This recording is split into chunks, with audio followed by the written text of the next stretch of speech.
देश के वासी हैं जिसने दुनिया को युद्ध नहीं बुद्ध दिए हैं, शांति का संदेश दिया है। करीब 2 साल पहले दुनिया के सबसे बड़े मंच यानी संयुक्त राष्ट्र की महासभा में भी पीएम मोदी ने भगवान बुद्ध को याद किया था। हम उस देश के वासी हैं जिसने दुनिया को युद्ध नहीं बुद्ध दिए हैं, शांति का संदेश दिया है।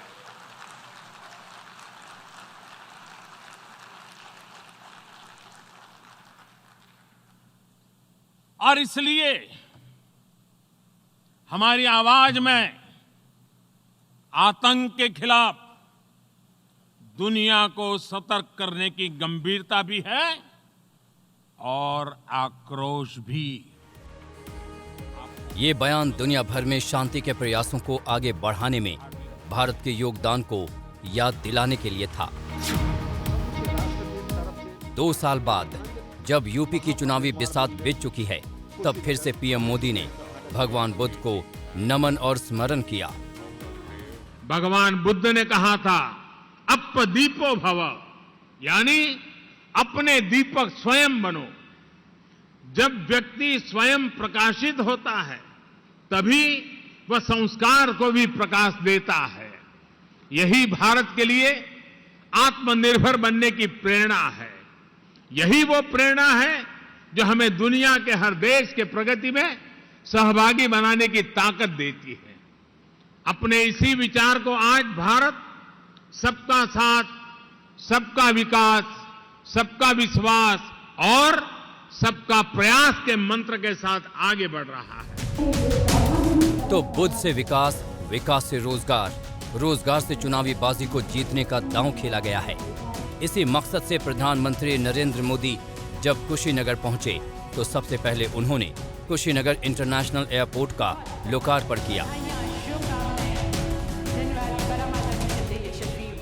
इसके बाद उनके कदम महापरिनिर्वाण मंदिर की ओर बढ़ गए।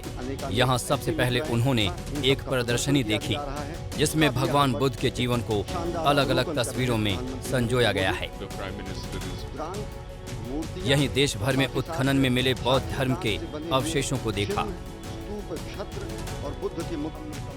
उनका अगला पड़ाव महापरिनिर्वाण स्तूप था, जहां लेटे भगवान बुद्ध की 6 मीटर से भी लंबी प्रतिमा है।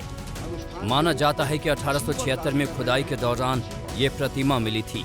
पीएम मोदी ने यहाँ पूजा अर्चना की और 6 मीटर लंबा चीवर चढ़ाया। बौद्ध धर्म में पीले रंग की खास अहमियत है। इस रंग को पवित्रता से भी जोड़कर देखा जाता है। पीले रंग को शुभ माना जाता है। ये सत्कार और उपकार का भी प्रतीक है। यहाँ से निकलने के बाद प्रधानमंत्री मोदी ने बोधि वृक्ष लगाया। महाबोधि मंदिर में अभी धम्म दिवस के मौके पर हुए कार्यक्रम में पीएम मोदी ने भारत और श्रीलंका के बीच बौद्ध धर्म से जुड़े संबंध का जिक्र किया। हम सभी जानते हैं कि श्रीलंका में बौद्ध धर्म का संदेश सबसे पहले भारत से सम्राट अशोक के पुत्र महेंद्र और पुत्री संघमित्रा लेकर गए थे। माना जाता है कि आज के ही दिन अरहत महिंदा ने वापस आकर अपने पिता को बताया था कि श्रीलंका ने बुद्ध का संदेश कितनी ऊर्जा से अंगीकार किया है। कुशीनगर से इंटरनेशनल उड़ानों के साथ पूर्वांचल के विकास को भी पंख लगेंगे और यही दांव 2022 के यूपी चुनाव से पहले पीएम मोदी और सीएम योगी ने खेला है। कुशीनगर अंतर्राष्ट्रीय हवाई अड्डे के जरिए श्रीलंका, जापान, दक्षिण कोरिया, चीन, ताइवान, थाईलैंड, सिंगापुर, वियतनाम समेत दक्षिण पूर्व एशियाई देशों से अब सीधी एयर कनेक्टिविटी हो जाएगी। इस सेवा से बुद्ध सर्किट के 4 प्रमुख तीर्थों लुम्बिनी, बोधगया, सारनाथ और कुशीनगर समेत कपिलवस्तु, श्रावस्ती, कौशाम्बी, संकिशा, राजगीर और वैशाली की यात्रा भी कम समय में पूरी हो सकेगी। वहीं पूर्वांचल से बड़ी संख्या में लोग रोजी रोजगार के लिए Singapore, Bangkok, Suriname, Mauritius, Nepal और अरब देशों में आते जाते हैं। घर वापसी में उन्हें अब सहूलियत होगी।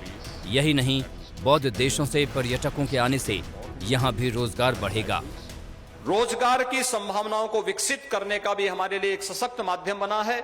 यह कुशीनगर का एयरपोर्ट न केवल उत्तर प्रदेश की दृष्टि से बल्कि पश्चिमोत्तर बिहार और नेपाल की दृष्टि से भी अत्यंत महत्वपूर्ण एयरपोर्ट साबित होगा। अब तक लखनऊ और वाराणसी से ही अंतर्राष्ट्रीय उड़ानों की आवाजाही है। अब कुशीनगर भी दुनिया के साथ जुड़ गया है। कुशीनगर में पौलमी साहा और अभिषेक मिश्रा के साथ आज तक ब्यूरो। भगवान गौतम बुद्ध की इस प्रतिमा को प्रदान करते हुए